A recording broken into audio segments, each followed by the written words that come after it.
recording? I can cut it because. Good morning. I was asked to make this video. This is how I do couplers, or not couplers, I'm sorry. This is how I do resistors on wheel sets. I've been watching a lot of different people, got a lot of different ideas. So anyway, as requested. First thing to do is find the brake, the B end of the car, and usually it has a little brake wheel on it like that, but a lot of them don't. Anyway, so the brake wheel is where I put the resistor so that I know it's on the right, upside down, it's on the right side of the wheel at the B end. First thing I do is remove the axle, do not lose the screw, and I take a pen, Sharpie silver, and mark the axle with a little line so I can find it easily. I know it's got an axle on it, I know it's got a resistor on it if it's got the white stripe on it when I'm just flipping cars quickly. Secondly, take your truck set upside down, very fine, almost a polishing cloth. Slight pressure on the axle. Notice this is the insulated end or insulated side, just like that. 4 times and she's pretty clean. You can see the difference. And then turn it around. Now this truck set's upside down, so when you press down on the bolster, you're not putting pressure on the springs. 5 times, little light pressure, and you got your axles up. Show you as a digital multimeter set for ohms. 0. Can you read that?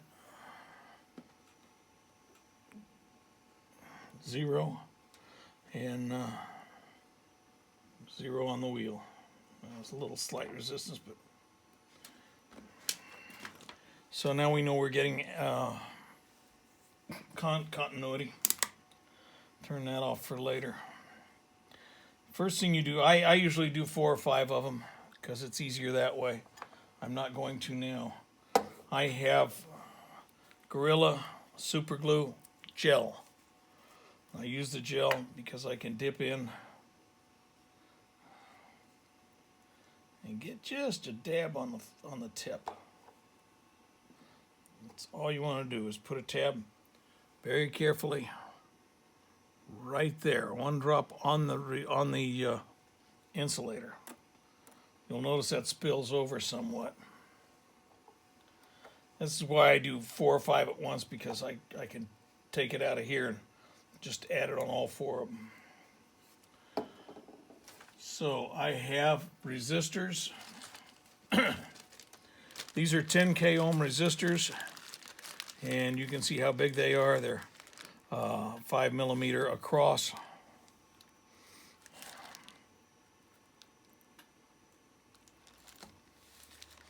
Take 1 out, get 5 out. You take 1 out with the reading side down, or reading side up, I'm sorry.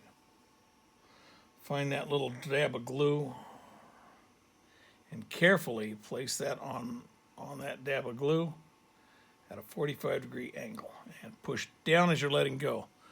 See how this is at a 45, it's hitting this wheel and the axle. That's all you do for now. Walk away. We'll come back in 15 minutes and that'll be dry. Okay, the resistors I'm using are 10K ohm. They're surface mount. They come in a string like this. If you buy them in bulk, you can get them on eBay or Amazon, almost anywhere. But they come in a string like that. And these are 5 millimeter by 12 millimeter, and they come in all sizes. So get whatever size works for you. I like these because they pretty much fit right here where I want them to. I had some that were 5x3 physical dimensions, and they just sit on the insulated axle, and they're kind of far away from everything, and they're very small and very delicate. So these will come out. They come in a blister pack, kind of, but the resistors are small and hard to handle. Make sure you keep your tweezers clean and use nice fine tweezers. These are highly expensive tweezers we got free because a friend of ours works in a salon. They're cheap, but they're fine point and they work.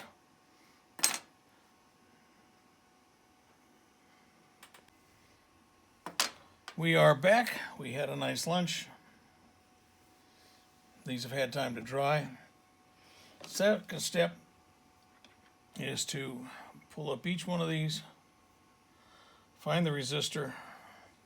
You'll notice there's a little shiny spot there above that resistor. That's the glue dried. So I take a razor knife and I peel that off. And at the same time, make sure there's a nice clean spot on the wheel.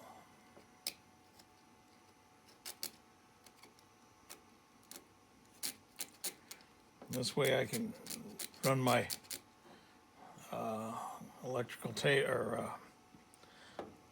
paint from the wheel to the resistor. Now on the other side, right where that plate is, I want to scrape a little bit off of the axle. Just like that. That'll ensure continuity from here to here and from here to there. So we'll do that 3 times on 3 different axles, just so you get a good look. Find the resistor there, go at right angles to it.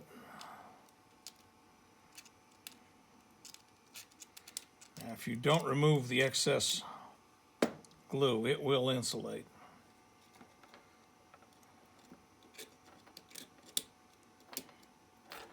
There we go, nice copper and the silver from the thing. You might want to check this. I've had this happen where there's glue actually on that little contact plate. So, and that one had some on it too. And then turn it over, remove any of the dye there, so you got another nice contact plate. And the third one. Hold the wheel in your hand so that you don't flip it out of the truck set or out of the wheel set. See, that one came loose. We should have gone for a longer lunch.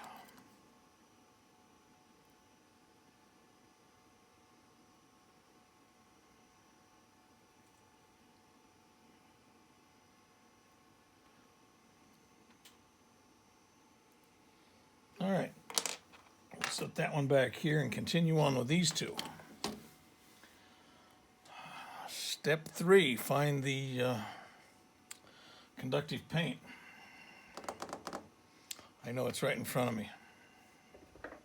There it is, off to the side.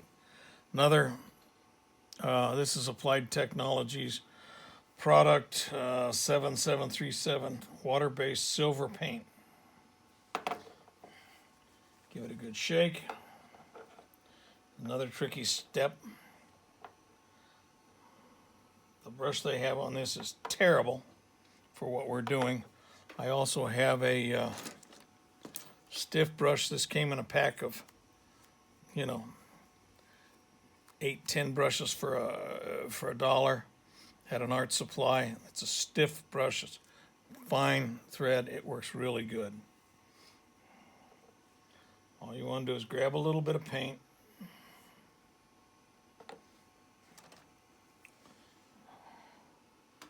Place it on your axle, going for that corner where those two meet. And that's all you need to do. Be sure you see some black there so you don't run that tape to run that together. Otherwise, you'll have a short and it'll be not what you're looking for. So this is why you want to be sure and be careful. This is the hardest part about getting some up here because there is a blob.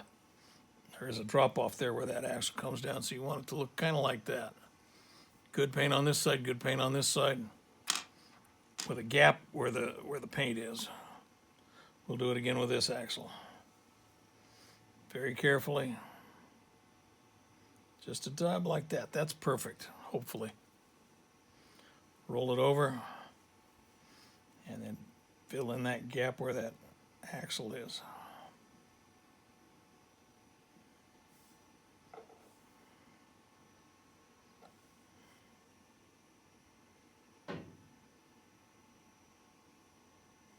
Okay.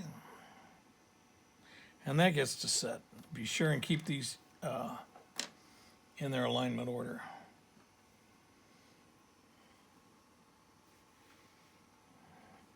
We'll probably re-glue this one and then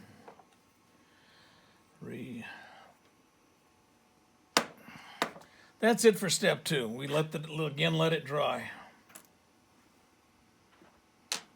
Okay, while we're waiting for that to dry, you'll note I use this product. Now, I know somebody's going to ask me, what about the super duper needles? That's a super duper needle. They come out of Japan. They're cheap. It's basically a very fine hypodermic and filled with 2 milliliters of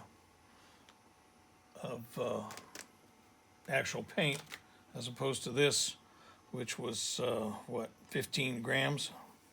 Big difference in amount. The problem with these is the hypodermic needle on the end of them is very fine. This one I dipped down and pulled a whole bunch into this one. So I mean, you can reuse them if you know what you're doing. I unfortunately don't. As I said, the hypodermic in this is very fine, and this liquid is thick, so you've got a lot of pressure. These do not have a twist lock on the front. It's just smooth. So if you're not holding this down and this down, when you press on this, it's going to pop off, send that hypodermic flying away, and splatter silver paint everywhere. I do not recommend them.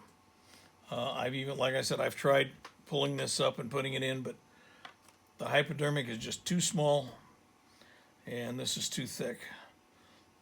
The way I like it best this way, second best with this applicator that's in here.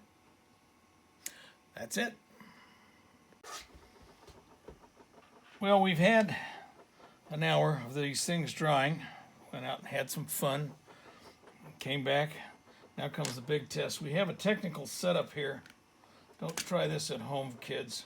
If you have an electrician, you can get him to do this wiring so that you run a ohm meter across the tracks. Right now it's reading overload because there's no contact. So we take our first resistor axle, put it on here, and put it on the track, and give it a little roll. Nothing. Second resistor, a little roll and nothing. Well, this didn't go this way in rehearsal. Here's our third resistor. It's showing. It'll eventually settle down.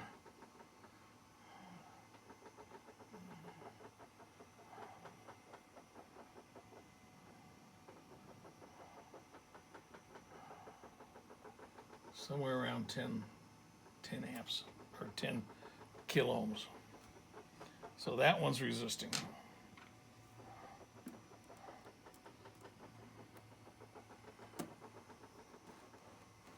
Okay, let's see why this is not showing resistance. We have contact there on the rail, so we do have power to the rail. We have contact to the wheel. Come up here on the inside. It's showing lack of conductivity right there. Now there it goes. Now that's a weak joint electrically. We'll clean that off and do it again. That one needs to be cleaned. Set it aside. And this one's showing resistance as well, so that's a good axle. And here's one I did earlier. We'll see what kind of, they were getting good resistance off of it too.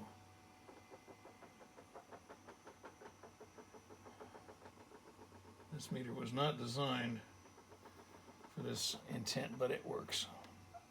So this one, we will clean this off here and reapply paint and see what happens. So last step, that goes to this. This goes to here. This goes in resistor on that side. There's your B end. Third screw. And my fingers are too fat to pick these up anymore.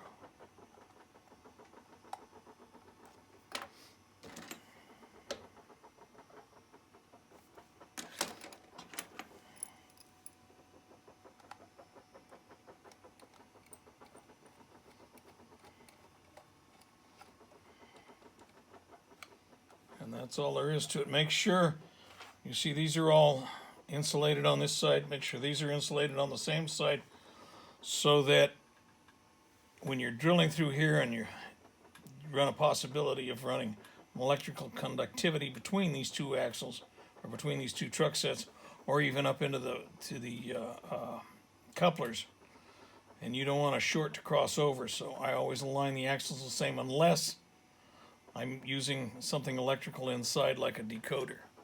In that case, then you'd reverse one of them so you have left rail pickup and right rail pickup. And that's it.